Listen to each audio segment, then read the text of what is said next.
오늘 말씀 제목은 하나님의 일하시는 방법, 하나님이 일하시는 내용, 하나님이 일하시는 기준입니다.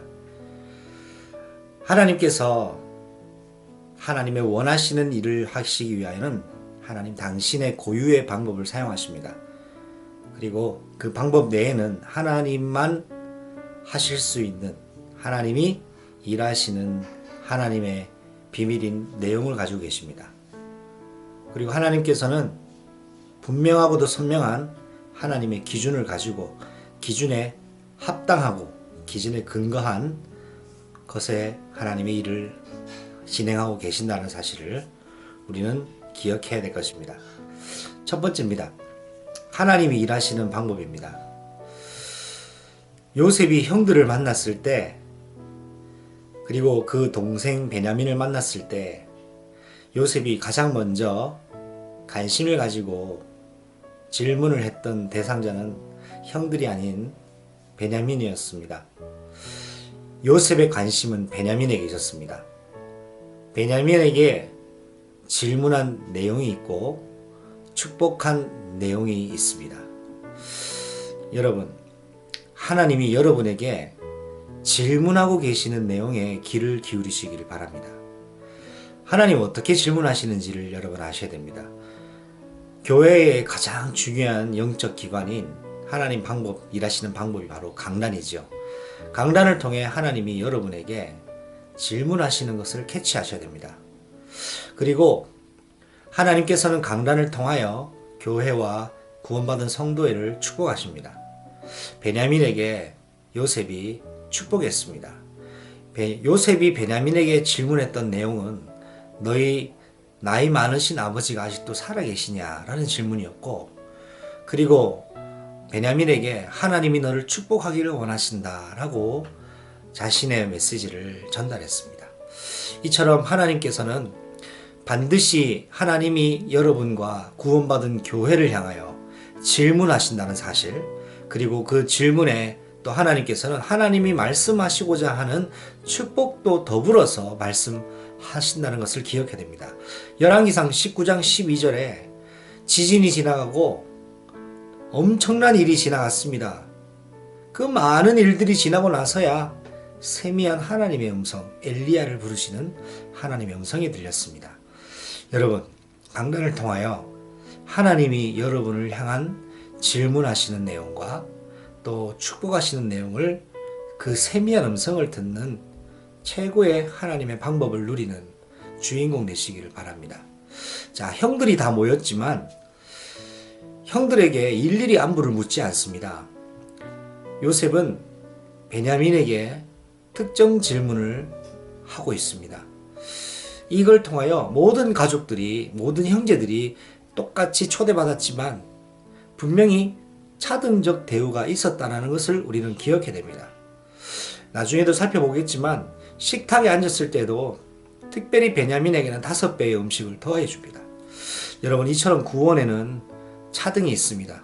모든 사람이 예수 그리스도 이름으로 구원을 받을 수 있습니다. 그러나 그 구원이 다 똑같을 수는 없습니다. 구원에는 반드시 차등이 따릅니다. 갈라디아서 4장 28절과 31절 말씀에 구원의 차등이 있음을 엄격하게 말씀하고 있습니다. 두 번째입니다. 하나님은 일하시는 내용을 가지고 일하십니다. 여러분, 이번 주 말씀 제목이 요셉이 눈물을 흘렸습니다. 예수님 또한 공생의 사역 기간 동안 많은 눈물을 흘리셨습니다. 또 우리를 위하여 친히 간구하시는 성령님도 말할 수 없는 탄식의 눈물을 흘리고 계십니다. 사랑하는 제자 디모데에게, 영적으로 낳은 아들 디모데에게 바울은 내가 너의 눈물을 아노라 라고 고백하기도 했습니다. 이처럼 우리 안에 눈물을 하나님은 기억하고 계십니다. 또 가장 이 세상에서 소중한 관계가 있다면 이 눈물이 소통되는 관계라고 저는 생각합니다. 나사로의 죽음의 소식을 들었을 때 야사로를 살리실 수 있는 분이 예수님이십니다. 이 소식 들었을 때 예수님은 눈물을 흘리셨습니다. 분명한 인격을 가지고 계시고 우리 아픔을 같이 아파하시는 우리 하나님이시죠. 성령 하나님도 말할 수 없는 탄식의 눈물을 구원받은 성도를 위하여, 교회를 위하여 오늘도 흘리고 계신다는 사실을 알 때 우리는 비로소 하나님 앞에 오직 하나님만 사랑할 수 있는 영적 결단을 할 수 있는 것입니다. 세 번째입니다. 하나님은 일하시는 기준이 분명히 있습니다. 베냐민 봤을 때에 요셉이 북받쳐오는 감정을 억누를 수 없어서 안방으로 달려가 눈물을 흘리고 나서 다시 돌아오죠. 자기 어머니의 아들이라고 성경은 기록합니다. 자기 동생 베냐민이라고 기록합니다. 많은 형제들이 있었습니다만 배다른 형제였습니다. 유일하게 혈육은 바로 자기 동생 베냐민이었죠. 성경은 갈라디아서 4장 24절에 사라와 하갈에 관한 내용을 말씀하고 있습니다. 사라가 낳은 아들은 이삭이요 하갈이 낳은 아들은 이스마엘인데 공통점은 뭡니까? 둘 다 아브라함의 아들이라는 사실입니다. 그러나 성경은 분명히 기준을 가지고 있습니다. 약속의 아들이냐 종의 아들이냐를 분간하고 있다는 사실을 기억하셔야 됩니다. 이 하갈과 사라는 성경 갈라디아서 4장 24절에 두 언약을 말씀하고 있습니다. 이처럼 구원받은 자에게는 분명히 자유자의 축복을 누리는 자가 있는 반면에 종의 축복만 누리는 자들이 있다라는 것을 기억하셔야 되겠습니다. 그리고 베냐민에게는 5배의 음식을 더하면서 온 형제들과 함께 만찬을 즐기고 43장은 마무리가 됩니다.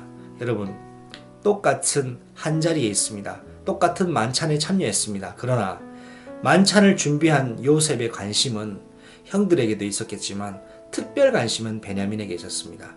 많은 사람이 그리스도의 이름으로 구원받았지만 하나님이 특별히 관심 가지는 특별한 존재가 있습니다. 이처럼 여러분이 하나님의 특별한 관심을 가지는 하나님의 특별한 관심 속에 있는 주인공이 되시기를 오늘도 예수님 이름으로 축복합니다. 그러기 위하여서는 여러분이 오늘도 하나님이 일하시는 방법 속에 있어야 됩니다. 하나님이 일하시는 내용을 알고 있어야 됩니다. 하나님의 기준에 내가 서 있어야 하겠습니다.